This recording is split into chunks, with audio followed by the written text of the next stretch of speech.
Mariano et sa mère Jenice vivent dans les quartiers sud de Bogota, précisément à Soacha, l'un des plus précaires et des plus dangereux de la capitale colombienne.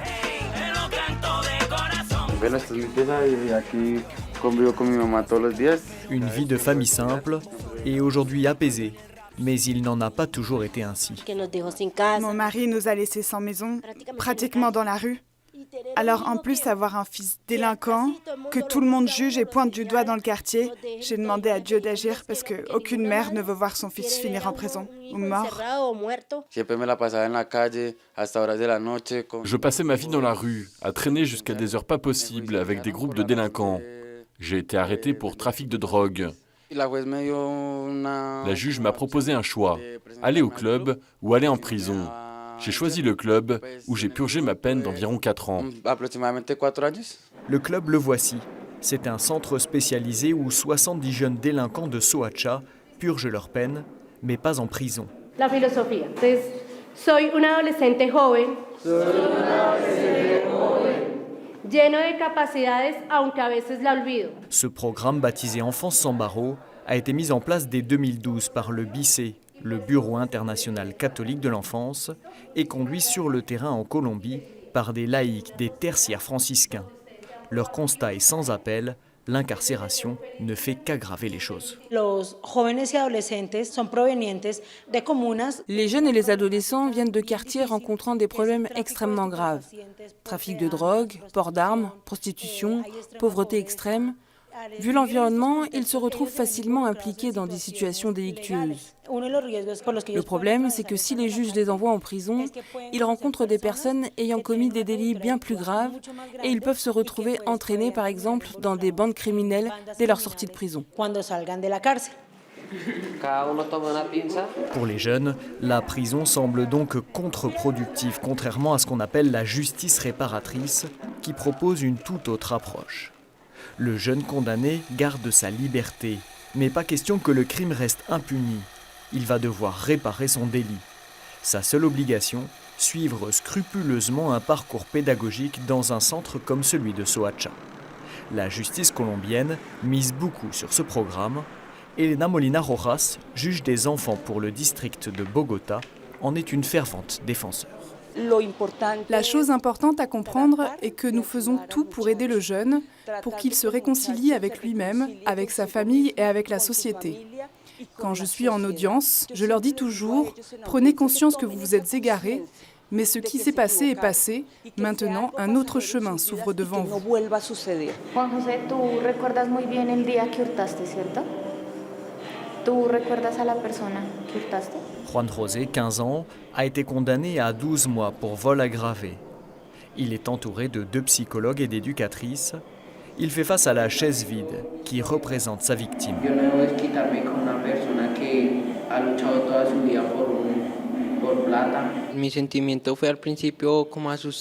Au début, j'avais peur parce que je ne savais pas comment demander pardon à cette personne pour le mal que je lui avais fait. Mais c'est libérateur, parce que la vie de la rue, c'est laid. J'ai vu beaucoup de meurtres à cause d'une bagarre, d'un regard. Moi, j'ai perdu mon papa. Il a été assassiné. Ça a été dur. C'est lui qui a empêché ma mère de me battre. C'est là que j'ai commencé à consommer de la drogue. Je vendais tout ce que j'avais pour prendre ma cam. Je me suis détruit. Je me suis séparé de ma famille. Mais ici, j'ai commencé à reconstruire ma vie. Maintenant, j'ai des objectifs dans la vie. Para reparar tu daño. ¿Qué estás dispuesto a hacer? Tener mi carrera, la que siempre he querido. Y pues también de la carrera quiero sacar una fundación de perros recogidos de la calle. En 3 mois au centre, la vie de Juan José semble déjà transformée. La reprise de ses études, les ateliers d'artisanat, le suivi spirituel et pédagogique ont été déterminants, comme aussi une certaine discipline. Tienes que dibujar esto y quítate la gorra. Quítate la gorra, Sebastián. Dans 80% des cas, le processus fonctionne. On met en place le suivi thérapeutique et réparateur, on fait des visites à domicile, mais certains font preuve d'une résistance totale, souvent à cause d'un passé très marqué par la délinquance. Ce sont des jeunes qui préfèrent continuer dans les gangs et ça ne les intéresse pas de changer de style de vie. Pour éviter au maximum les cas d'échec, la loi colombienne a prévu d'impliquer aussi les parents dans le processus. Nous le constatons dans cet autre centre dans le quartier de Venecia. Tenemos que reconocer dentro de esa familia que estamos dibujando si perdimos un hijo o dos, porque ellos también hacen parte de nuestra familia. Des formations d'aide à l'éducation sont dispensées ici par des professionnels à plus de 200 familles dont les enfants ont été condamnés. La ley 1098 del 2006, que es el código de... La loi 1098 de 2006, qui est le code de l'enfance et de l'adolescence, nous dit que l'adolescent avec sa famille sont co-responsables du processus légal. La famille est un soutien essentiel dans ce processus. Nous offrons dans les centres un service professionnel qui sert de guide. Mais avec qui le jeune passe-t-il tout son temps? Avec sa famille. Donc, s'il y a un accompagnement familial, il y a une moindre probabilité que le jeune rechute dans ses actes délictueux. Un accompagnement d'autant plus important que la plupart des familles sont monoparentales, un véritable désastre social en Colombie. Dans 80% des cas de délinquance juvénile, la mère est seule pour éduquer ses enfants. Bien souvent, nous les mamans, on croit que pour être de bonnes mères, il faut laisser faire à nos enfants tout ce qu'ils veulent. Mais ce n'est pas vrai et c'est ici que je l'ai appris. Il faut que je sois plus dure avec lui, moins permissive. Je dois savoir où il est, avec qui il est et ce qu'il fait en ce moment. Et la récidive, elle, s'élève en Colombie de 60 à 70%, loin des résultats affichés par la justice réparatrice.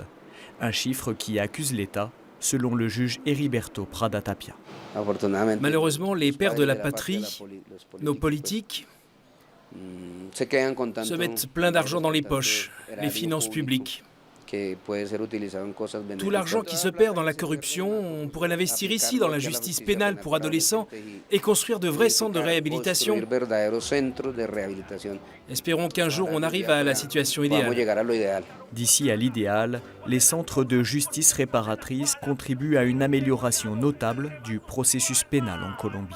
Lágrimas de madre sin querer se derraman, sola por las noches llora desde que no está su hijo querido, al cielo ha partido. Lágrimas de madre sin querer se derraman, sola por las noches llora desde que no está su hijo querido, al cielo ha partido.